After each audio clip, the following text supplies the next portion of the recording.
and welcome to Devil's Den State Park. My name is Mystina and I'm one of the park interpreters here at the park. Today I'd like to invite you all on a virtual hike through the legacy of the CCC. We will spend about 10 minutes virtually exploring the park's CCC Interpretive Trail to discover some of the most important historical resources here at Devil's Den State Park, work done by the CCC.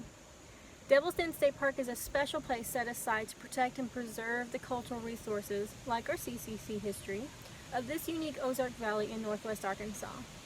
So I've mentioned CCC a couple of times. Can you guess what CCC stands for? If you guess CCC stands for Civilian Conservation Corps, you were right. Today's hike will take us through the main CCC camp where 200 young men stayed while they were building our park. As we walk along the footsteps of the CCC, we become part of the park's legacy. Let us now explore that legacy.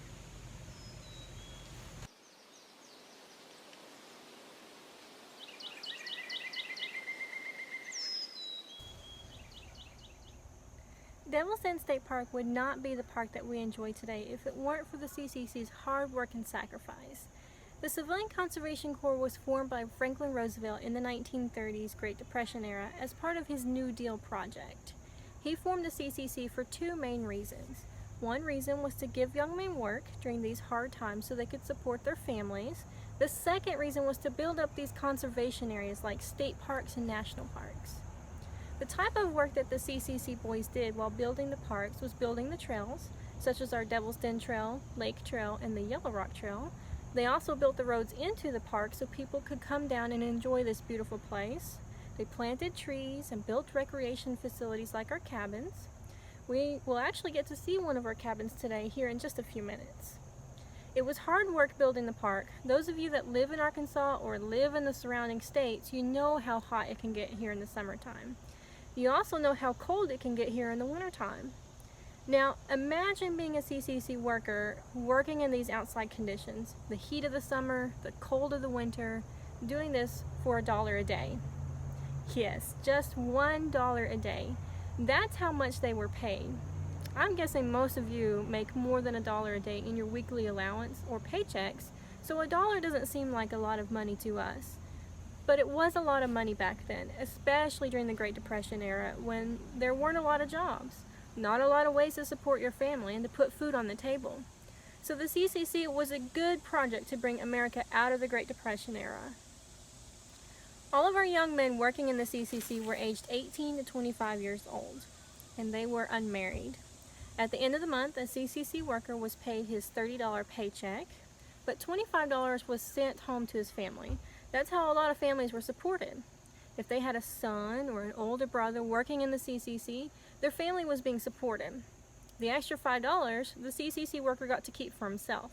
He usually would save it up because he was staying here and living in the CCC camp. He didn't need much. He was well taken care of. He was fed 3 meals a day. He got to stay in barracks. They gave him work uniforms and even 2 pairs of shoes. So life was pretty great here, despite the hard work that they were doing. Let's walk further down the trail to see where these young men lived and worked and talk about some of their daily routines.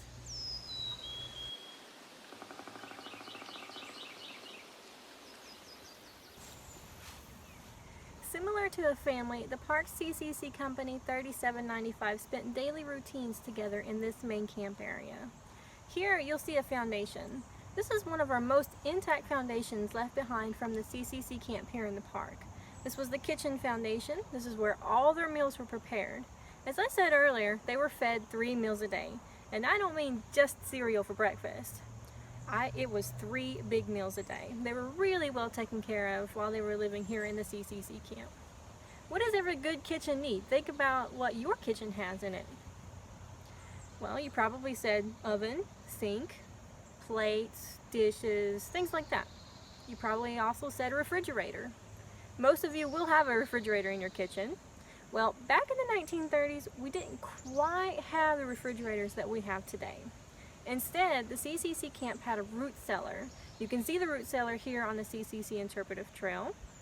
This is where they kept their food, like fruit, vegetables, and meat. Everything in this camp was kind of close together. It was really accessible and convenient. We have the kitchen here, we had the root cellar, And just down the trail is the latrine or the Bathhouse Foundation.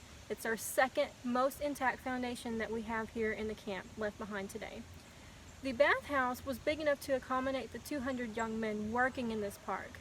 You may not think that we had indoor plumbing in the 1930s, but since this was a federally operated camp, of course they had nicer things. So yes, they had indoor plumbing here in the park, in the latrine. So they were able to take hot showers and they were able to have flush toilets. It was kind of nice. Let's walk further down the trail and I will show you one of the cabins that they built.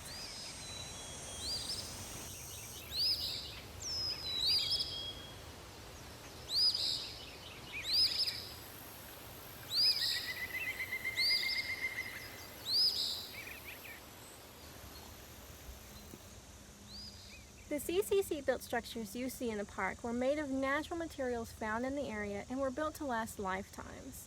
This is cabin 17 behind me. You'll notice that the foundation of the cabin was built using the native sandstone from this area, and the wood siding was made of wood from this area. The CCC built their structures in the rustic style of architecture, also called parkitecture, so that they look like they belong to the natural landscape. They blend into the natural landscape. Doesn't it look like cabin 17 belongs here in nature? All of our cabins that were built by the CCC in the 1930s here in the park are unique in their own way. They have different floor plans, they're different sizes. Cabin 17 is what we call a studio cabin, which means everything is in one room. It's one of our smaller cabins, but the cabin is special because this was actually the headquarters for the CCC camp here in the 1930s. Today we've explored the main camp area where the CCC lived while building our beautiful park. I'd like to encourage all of you to seek out more information about the CCC or experience CCC structures firsthand. There is a really great documentary I recommend that you watch. It's a PBS video about the American experience and the CCC work done in the entire nation. It really goes into detail about the young men in the 1930s and the hardships they went through to build our country back up from the Great Depression. You can also find out more information about the CCC work done at Devil's Den by contacting us. Our contact information is found on the Arkansas State Parks website. I also encourage you to look for CCC built structures in your community, or visit Devil's Den State Park when you're able to experience the park's CCC structures for yourself.